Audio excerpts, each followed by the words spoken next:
Hi everyone, welcome. Please do not forget to subscribe and uh, let's chop it out in the comment section.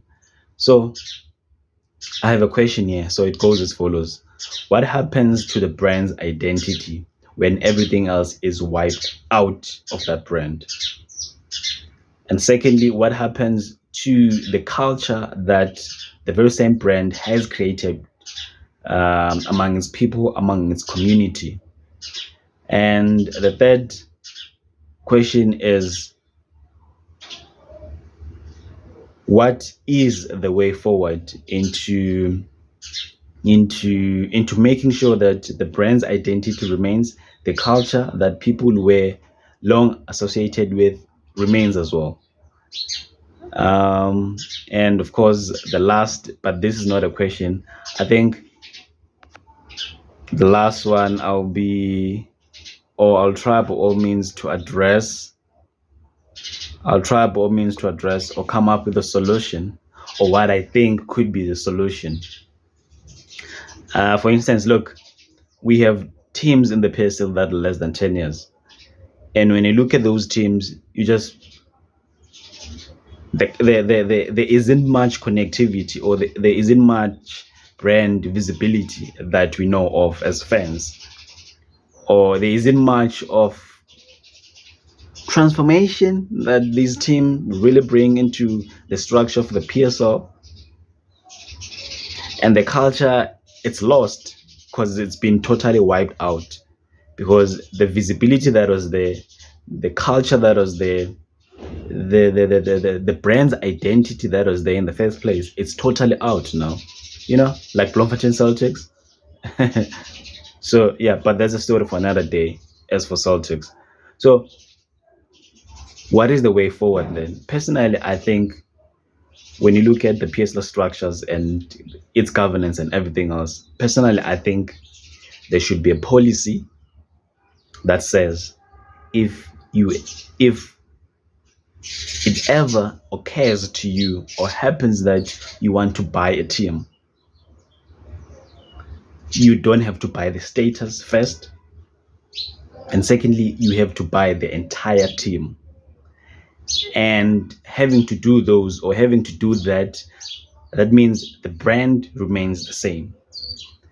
The team doesn't have to relocate or to move into other areas or any other matter along those lines when it comes to movement, and so the branding remains.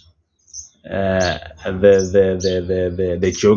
geographical area of the team remains as well, because there's so much that we as fans we love. There's so much that we as fans we gravitate towards those brands for what they have done in the era of PSL, and for what they've continued doing up until thus far. So now, if you take that away from us as fans, or you take that away from us as communities, that's just a big slap on the face.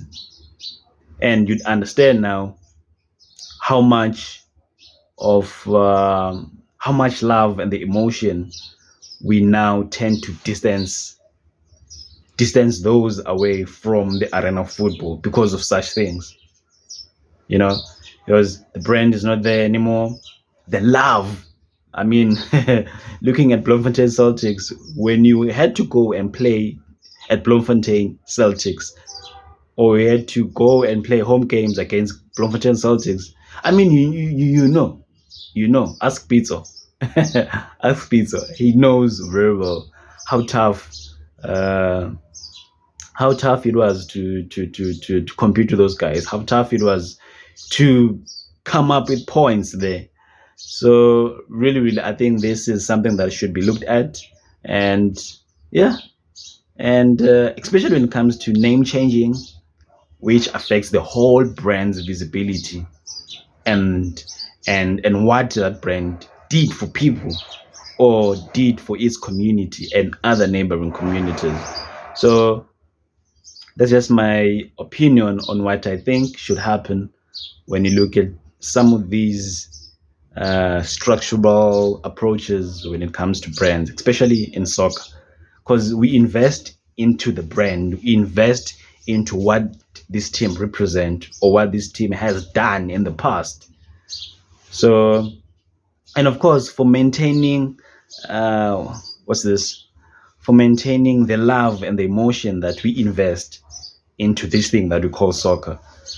Because if you, if you, I mean, you pay close attention these days, the love and the emotion is not there as it used to be before because of these whole changes, buying of statuses, the rebranding of teams, and I mean, like, again, I could throw another team here.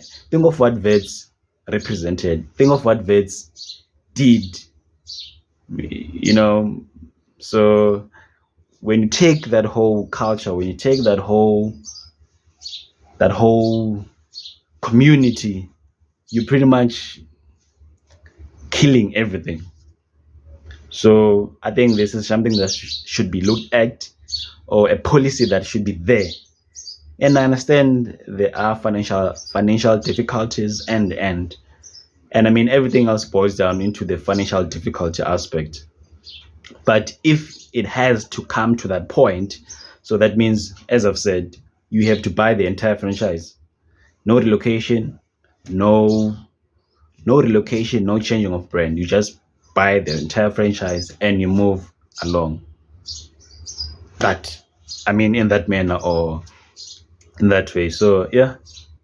So I would love to hear your views or your comments with this. Yeah. Please don't forget to subscribe. Peace out.